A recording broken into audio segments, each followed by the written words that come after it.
Great Gamblers by Dr. Sharad Vardhe from the forthcoming book Peeping at America. The Mexican lady at the slot machine wanted to become a millionaire before retiring for the night. With fervor and dedication, she was slipping 25 cents coins into the slot with her left hand and pulling the lever with her right hand within a microsecond, like a robo. Sorry, robot, as they pronounce in the States, that is, United States. More specifically, the United States of America. The high speed, superb coordination between the two fingers of her left hand and the fist of her right hand was a scene to watch. So I watched. Her concentration was amazing, but above all, the expression on her face was extraordinary. It appeared that she had promised somebody back home that she would return rich, no matter what. She was seemingly successful, going by the heap of 25-cent coins accumulated in the coin out tray of the slot machine and the 1 pounder ice cream jar full of coins in front of her. Best luck, I said. She did not respond. Probably she did not even hear me. Still more probably, she did not understand my accent. Even after visiting this land of prosperity for over 2 decades, I managed to make myself ununderstood by a large majority of the multiracial, multicolored, and multiprofessional society of Americans.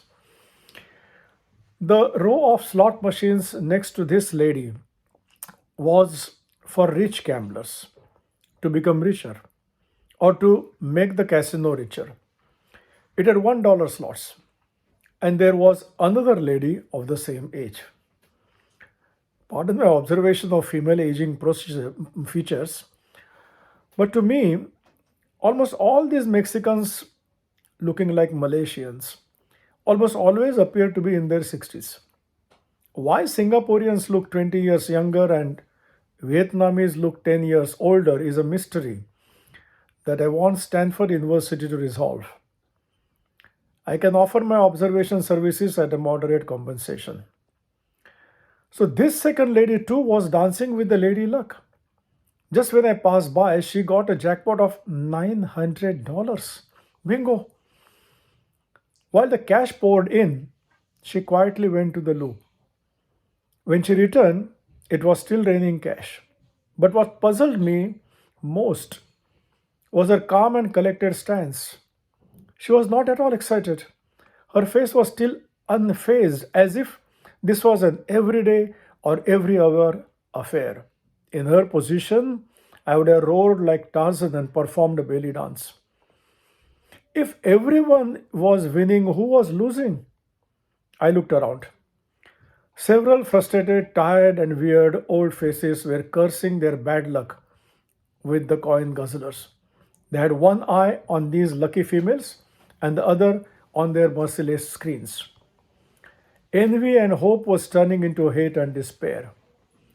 Someone whispered into my ears, "These ladies are employed by the casino to lure the freshers." I looked back. The uninvited comment belonged to a fellow countryman from Hyderabad. As an Indian, he knew everything about everything that was there to know. He was convinced that he had mastered the intricate management practices of American casinos too. Anyways, I did not have any reason to or will to agree or disagree with him. He was willing to tag along, I was not. So I carried on with my unguided tour and continued observing the human mass in the underground casino. I wondered, what drives seemingly sensible people to gamble? Is it greed? Must be.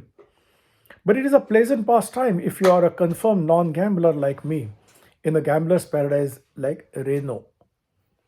Reno is a city in the state of Nevada, adjacent to the border with California. It is called the biggest little city in the world. It legalized gambling way back in 1879 within 11 years of its establishment as a railroad station town. Gambling continued for 31 years till 1910 when it was banned. But in 1931, Nevada legalized gambling as an official business strategy to encourage tourism in the face of depression. So great was the response in Reno that a 26-story hotel was built there in 1978, the MGM Grand Hotel. It was the largest hotel in the world at that time.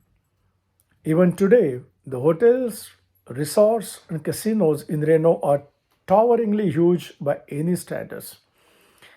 That they receive abundant patronage is obvious.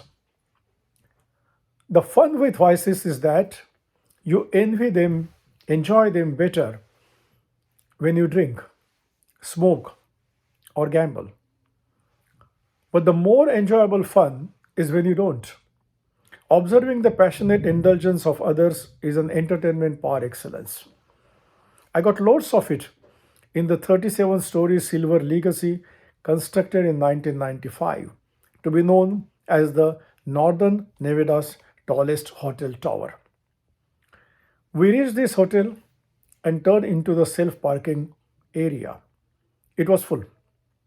So we climbed up to level 2. Same situation. We went up and up like an ascending aircraft, level after level. I was sure this escalation would end someplace, but where? Well, at level 9, an angel withdrew his 200 horsepower chariot. We parked our car hurriedly. Down in the lobby, we saw the proud owners of the 9 levels full of automobiles. They were scattered over several restaurants and gambling zones. Who were these people? Most of them were 30 pluses. Some had children below 5. I mean age, not number. Perhaps they couldn't be left at home alone. Oldies beyond 50 were predominantly conspicuous by their presence. Far Easterners, by far the largest, Korean, Japanese, Taiwanese, and Chinese. They are, anyways, the world's greatest gamblers. Next, the Mexicans. A few whites, fewer blacks. No Arabs, strange. They possess loads of cash, and they too want to become richer. Where do the Arabs go for gambling? I see plenty of them in Dubai and Bahrain, but not in Reno. Also, very few from the Indian subcontinent. Why? Probably they get a lot of opportunities to gamble in their own countries. Cricket and elections provide tremendous thrill of betting over phones. Why take the trouble of pulling levers and throwing dice? American casinos provide unimaginable variety of means to make or lose money pleasantly. Silver Legacy alone has 85,000 square feet of casino area, housing 2,000 slot machines and 85 card tables. Oh my God. Slot machines are for the poor to make few bucks fast or to lose a few cents faster. There you see tense and worried old southern faces. You can gamble even while you eat at any of the restaurants by playing a game like Keno. The table games like roulette, blackjack, craps, and poker are for the biggies. There are some typically Chinese games too. The stakes are large, as are the gains or losses. $100 bills are thrown on the table routinely with the ease that would be impossible even for the US Secretary of the Treasury who signs them. Here I saw a wealthy Far Easterners and their immaculately dressed females, happily throwing money and equally happily losing it, happily drinking and rejoicing over money lost in an enjoyable manner. Not a bit sorry for making the casino richer. All in all, they were the most sought after clients who were immensely well looked after by the well dressed mature managers and scantily dressed immature waitresses. A healthy shift is distinctly noticeable in the US. In the past, the gambling dens were smoky. Clouds of unbearable smoke used to emanate from mild cigarettes, offensive cigars, and irritable pipes. even drugs. That is all gone. Here in this casino, smoking was prohibited. Thank you, America. Big warning boards were placed at strategic points and nobody violated the code. Truly a non smoker's delight. Nobody paid any attention to me. So I walked through uninterrupted. Nobody stopped me because I looked too harmless to waste their closed circuit camera time. And because I was serving their interest, that is, to make the den look promising and busy. Well, quietly I slipped one 25 cents coin in a slot and pulled the lever. Down tumbled 5 coins. The beginner's luck. Indian culture of safety demanded that I withdrew after this windfall gain. I did a quick mental maths. Yes, I had profited 400% after spending just 2 hours.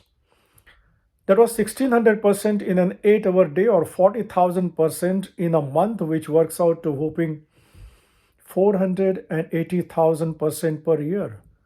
Could a Rockefeller or a Wallenberg manage to match my skill? No way. I crowned myself as the world's most successful investor and walked out proudly. Thank you.